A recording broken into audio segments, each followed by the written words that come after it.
And இது வந்து டே 1 of 99 days challenge. நீங்கள் இந்த சேலஞ்சில் ஜாயின் பண்ணுறீங்க அப்படின்னா கண்டிப்பாக ஜாயின் பண்ணிக்கோங்க. இதில் வந்து நம்ம இன்றைக்கி பார்க்க போகிறது வார்ம் அப், வார்ம் டவுன் எல்லாமே பார்க்க போகிறோம். அண்ட் இப்போ வாங்க நம்ம வீடியோக்குள்ளே போகலாம்.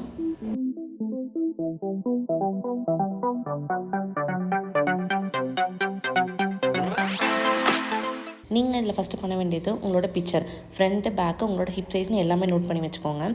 ஃபஸ்ட் நம்ம இதில் வார்ம் அப் பண்ணலாம். ஸோ அதுக்கு வந்து ஹெட்லேருந்து டோ வரைக்கும் எல்லாமே பண்ணுவோம்.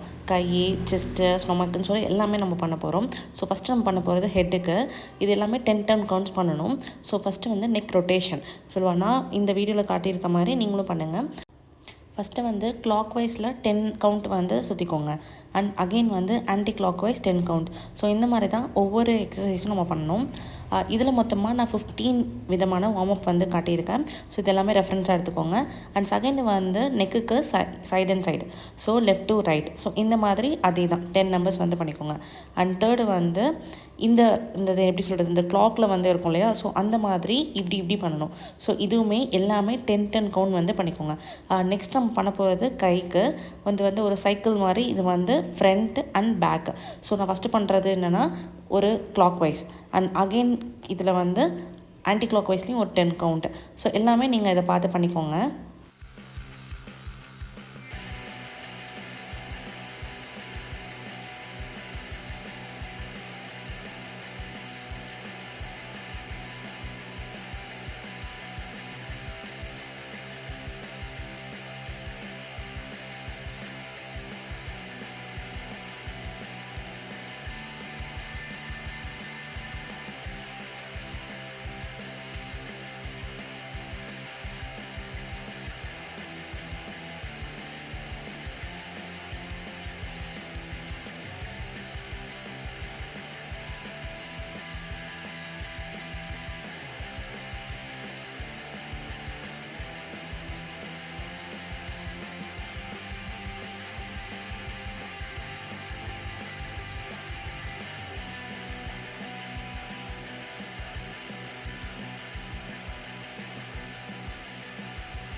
இது பார்த்துட்டிங்களா, டோட்டலாக 15 இருக்கும். ஸோ இதோட நம்ம வார்ம் முடிஞ்சிச்சு. அண்ட் நெக்ஸ்ட்டு வந்து நம்ம வாக்கிங்க்கு கிளம்பலாம். ஸோ இன்றைக்கி டே 1ல் வாக்கிங் அப்படின்னு பார்த்தீங்கன்னா 30 மினிட்ஸ் தான். ஸோ இத்தனை ஸ்டெப்ஸ் அத்தனை ஸ்டெப்ஸ் அப்படின்னு கவுண்ட் கிடையாது. ஜஸ்ட் 30 மினிட்ஸ் மட்டும் நீங்கள் நடந்தால் போதும். இது உங்களுக்கு நீங்கள் வீட்டிலே நடக்கிறீங்களான்னு சொல்லி இல்லை இந்த மாதிரி பார்க் அப்படி இருந்துச்சுன்னா உங்களுக்கு இன்னும் ஈஸியாக இருக்கும். நான் வந்து அன்றைக்கி பார்க்கில் தான் நடந்தேன். அண்ட் முக்கியமாக வந்து வாக்கிங் போகிறீங்க அப்படின்னா இந்த ஷூ அதெல்லாம் கொஞ்சம் மேண்டரியாக வாங்கி வச்சுக்கோங்க. உங்களுக்கு வேணும் அப்படின்னா கூட நான் டிஸ்கிரிப்ஷனில் என்னோடய ஷூ வந்து நான் ஆட் பண்ணுறேன், நல்லா தான் இருக்கும். ஸோ அது முடித்தோடனே இந்த வார்ம் டவுன் வந்து ரொம்ப மஸ்ட்டு. இல்லை அப்படின்னா நம்மளுக்கு அங்கங்கே பிடிச்ச மாதிரி இருக்கும். ஸோ அதனால் வார்ம் டவுனும் இதை பார்த்து பண்ணிக்கோங்க. வெறும் 3 வார்ம் டவுன் தான்.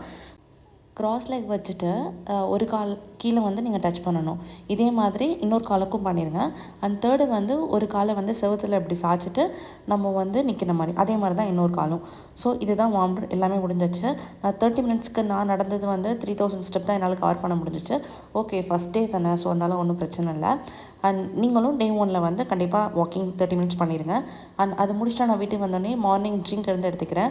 ஸோ இன்றைக்கி நான் குடித்தது அப்படின்னு பார்த்தீங்கன்னா சோம்பு தண்ணி. சுடு தண்ணியில் வந்து சோம்பு போட்டு நல்லா கொதிக்க வச்சு அதை ஃபில்டர் பண்ணி நீங்கள் குடிச்சிக்கோங்க. இதில் நீங்கள் வந்து இந்த ஹனி அதெல்லாம் எதுவுமே ஆட் பண்ண வேணாம். ரொம்ப ஏதாச்சும் ஒரு கசப்பான இருக்குது அப்படின்னா மட்டும் ஆட் பண்ணுங்கள். ஸோ இதெல்லாம் ஒன்றும் இல்லை, ஜஸ்ட் ஒரு ப்ளெயின் வாட்டர் மாதிரி தான் இருக்கும்.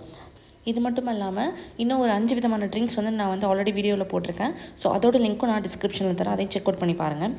நான் இன்றைக்கி வந்து பிரேக்ஃபாஸ்ட்டு வந்துக்கு இடியாப்பம் தான் செஞ்சேன், ராகி இடியாப்பம். இது வந்து ஃபஸ்ட் டைமாக ட்ரை பண்ணேன். அதாவது ராகி மாவும் அரிசி மாவும் ஈக்குவல் போர்ஷனில் எடுத்துக்கிட்டேன். இப்போ 2 கப் அந்த மாதிரி ஒரு போர்ஷனில் எடுத்து அதில் சால்ட்டு, எண்ணெயெல்லாம் எதுவும் மிக்ஸ் பண்ணல, நார்மலாக தண்ணி ஊற்றி நல்லா சூடான வாட்டர் இருக்கும் இல்லையா, ஸோ அதை ஊற்றி இடியாப்பம் மாதிரி புழிஞ்சு எடுத்து நான் சாப்பிட்டேன். ஸோ இந்த பிரேக்ஃபாஸ்ட் மட்டும் இல்லை, இந்த மாதிரி இன்னும் ஈஸியாக காப்ஸே இல்லாத பிரேக்ஃபாஸ்ட் கூட நான் வந்து ஆல்ரெடி ஷேர் பண்ணிக்கிறேன். ஸோ அதோட வீடியோவும் நான் கீழே ஆட் பண்ணிக்கிறேன். ஸோ இதில் வந்து லைட்டாக வந்து நாட்டு சக்கரை ஆட் பண்ணி ஃப்ரூட்ஸ் எல்லாம் கூட சேர்த்து சாப்பிட்டேன். அண்ட் அது முடிச்சுட்டு நாங்கள் வந்து கடைக்கு போயிருந்தோம். ஸோ திங்ஸ்லாம் வாங்க வேண்டியது இருந்துச்சு. அதாவது நம்ம டயட் ஸ்டார்ட் பண்ணுறோம் அப்படின்னாலே நிறையா திங்ஸ் வாங்க மாதிரி இருக்கும். ஸோ அதுக்கு அது மோஸ்ட்லி வெஜ்ஜீஸ் ஃப்ரூட்ஸ் தான் நான் நிறைய வாங்கி வச்சுக்கிட்டேன். இது வந்து பொரின்னு சொல்லுவாங்களா, அதுவே நார்மல் பொரி இல்லாமல் சோள பொரி. அது மாதிரி பன்னீர் உங்களுக்கு வேணும் அப்படின்னா நீங்கள் சிக்கன் கூட வாங்கிக்கலாம். அண்ட் எனக்கு ஸ்வீட் கிரேவிங்ஸ் ரொம்ப அதிகமாக இருக்கும் அப்படிங்கிறதுனால யோகட்டு அண்ட் பப்பாயா, ஸோ சக்கரவள்ளி கிழங்கு. நீங்கள் உருளைக்கிழங்கு பதிலாக சக்கரவள்ளி கிழங்கு நீங்கள் நிறையவே சேர்த்துக்கலாம். ஸோ இதுதான் நான் அன்றைக்கி போய் வாங்கிட்டு வந்த திங்ஸு. அண்ட் அது கூடயே வந்து அன்றைக்கி ரிலையன்ஸ்லாம் தான் நான் வாங்கியிருந்தோம். ஸோ 70% ஆஃபர் போயிட்டு இருந்துச்சு. ஸோ இந்த சென்ட் வந்து அதாவது மிஸ்ட் பாடி மிஸ் வந்து 520, பட் இது வந்து 150 ருபீஸ்க்கே கிடச்சிச்சு. அண்ட் இந்த ஸ்டென்ட்டுமே ரொம்ப 99 தான், ரொம்ப சூப்பராக இருந்துச்சு. ஸோ நாங்கள் சொன்ன இல்லையா வெளில போயிருந்தோம் அப்படிங்கிறதுனால வெளியில் தான் லஞ்ச் சாப்பிட்டேன். ஸோ என் ஹஸ்பண்ட் வந்து மீல் சாப்பிட்டாங்க, நான் ஜஸ்ட்டு கர்ட் ரைஸ் மட்டும் எனக்கு எடுத்துக்கிட்டேன். அண்ட் ஈவினிங் வந்து எப்போவுமே நான் பையன் கூட மேலே போயிட்டு எங்கள் எய்த்த வீட்லேயே வந்து பார்க் இருக்குது, எய்த்தாப்லேயே பார்க் இருக்குது. ஸோ அதனால் என்ன நடக்கிறாங்க அப்படி இப்படின்னு சொல்லி சும்மா கொஞ்சம் நேரம் பார்த்துட்டு இருந்தோம். அண்ட் இப்போ வந்து இஃப்தார் சீசன் ஸ்டார்ட் ஆகிடுச்சு இல்லையா, ஸோ அப்போ போகலான்னு என் ஹஸ்பண்ட் கூப்பிட்டாங்க. ஸோ அதனால் வீட்லேயே நம்ம வந்து கொஞ்சம் வாட்டர் மெலன்லாம் சாப்பிட்டு போயிட்டோம் அப்படின்னா அங்கே போய் ரொம்ப சாப்பிட மாட்டோம். நாங்கள் மோஸ்ட்லி ஃப்ரைட் ஐட்டம்ஸ் இந்த மாதிரி தான் இருக்கும். ஸோ எந்த அளவுக்கு என்னால் கம்மியாக சாப்பிட முடியுமோ அதுதானே சாப்பிட்டேன். பட் ஆனால் வீடியோ எடுக்க முடியல, ரொம்ப ரஷ்ஷாக இருந்துச்சு. ஸோ அதெல்லாம் நாங்கள் முடிச்சுட்டு வந்துட்டோம். என்னோட வெயிட் பார்த்தீங்க அப்படின்னா டே 1ல் என்னோடய வெயிட் வந்து 81.80. இந்த சேனல் ஸ்டார்ட் பண்ணதுலேருந்து கரெக்டாக பண்ணியிருந்தா குறைஞ்சிருக்கும். பட் ஊருக்கு போய் ஒன்றும் ஃபாலோ பண்ணாதனால அது அப்படியே தான் இருக்குது. பரவாயில்ல, இந்த 99 டேஸ் சேலஞ்சில் நம்ம குறைச்சிக்கலாம். டே 1 வந்து ரொம்ப சூப்பராக முடிஞ்சிச்சு. ஸோ முடிஞ்ச அளவுக்கு இன்றைக்கி என்னால் எவ்வளோ கம்மியாக சாப்பிட முடியும், கம்மியில் கரெக்டாக சாப்பிட முடியுமோ அதெல்லாம் சாப்பிட்டேன். அண்ட் இனிமேல் வெயிட் செக் பண்ணுறது வந்து நம்ம டே 7ல் வந்து நெக்ஸ்ட் வெயிட் செக் பண்ணலாம். டெய்லிக்கும் செக் பண்ண வேணாம். இன்றைக்கி டே 1ல் வந்து வெயிட் பார்த்துருப்பீங்க. அண்ட் இதுக்கப்புறம் டே 7ல் பார்க்கலாம். அண்ட் டே 2 டே 3 எல்லாமே நான் வந்து ஷார்ட்ஸாக போடுறேன். ஓகேவா, உங்களை டே 2 வந்து வீடியோவில் பார்க்கலாம். டாடா பாய்.